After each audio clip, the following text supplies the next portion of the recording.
learning to love again. It's super sensitive subject, love itself. It's super sensitive because on the other half, we have, love and happiness and joy, positivity, a higher level of appreciation, a higher level of existence. On the opposite end, we have distortion, we have deepened anger, we have really, you can boil it down into two states of emotion. It's distortion and deepened anger. Why would we be so distorted and so deeply angered by love? Now, looking at the psychological mindset of love itself, we must understand that love is effectively a place that we can experience that brings a lot of joy. We live from this place. We live with the essence of love. We talk about the heart. We talk about a feeling. We talk about a sensation which we share into the world. We bring love into the world. We bring a sense of higher existence into this reality. Now, what's very interesting is that what if this reality wasn't truthfully a part of love? What if we are the existence which is bringing love into this world? And if we bring it into this world doesn't necessarily like what we're doing. This world kind of hates it. And through manipulation, we are then distorted to not be able to hang on to love or to let love go as we are too involved within the contemporary existence which we are all a part of. The world itself is very, very, very, very, very, very sophisticated and manipulated, that we are constantly interacting with this world.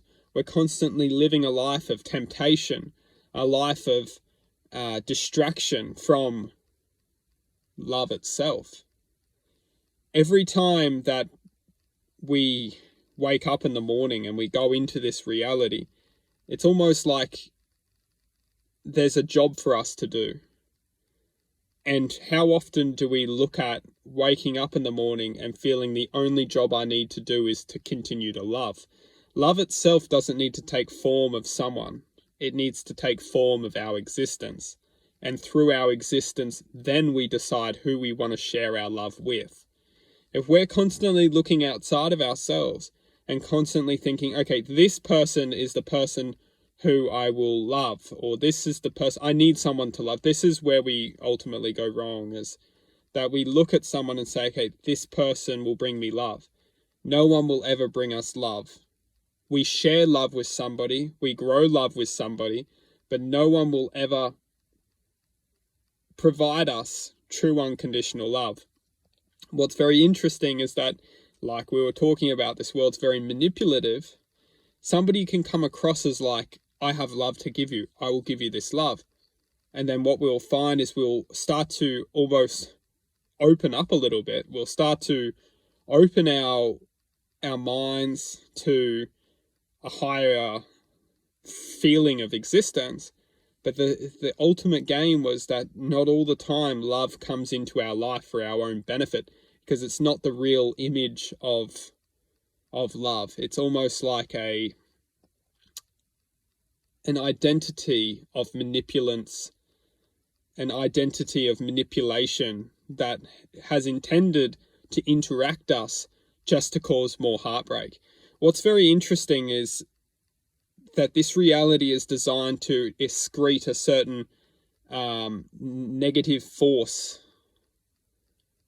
from us. When we're feeling negative, when we're feeling angered, when we're feeling frustrated, we are excreting a certain energy. And there's no coincidence that this reality is designed to promote negativity.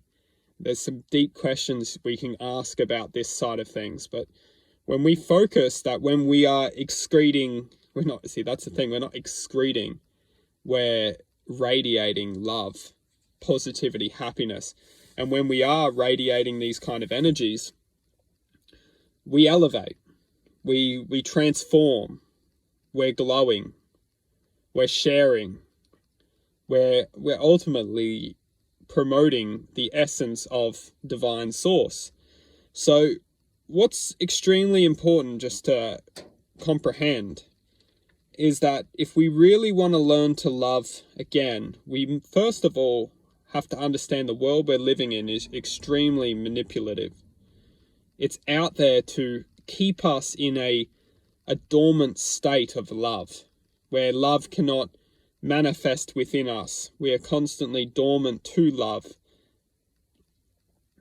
2, we need to look that life sometimes gives us people to take the love from us. It gives us people to give us choice, to choose to become almost cold. The saying cold-hearted is kind of what life intends for us. It gives us an existence for us then to choose to neglect love and then to be angered from love.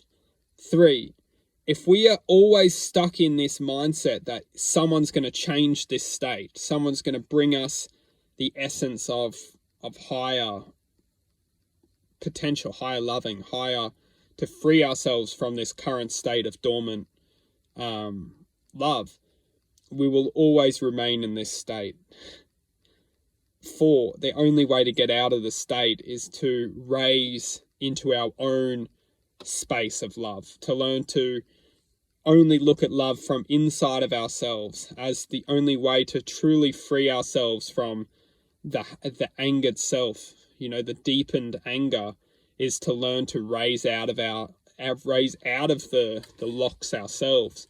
Because once we raise our energy to an existence which is greater than the manipulation, we will find that love is everywhere. And we will find that love doesn't necessarily mean to be a human. It can be everything on a level of appreciation. Everything is love. Truthfully, everything is love once we start to look through the eyes of love. If we don't see through the eyes of love, there is no love. It's very interesting psychologically.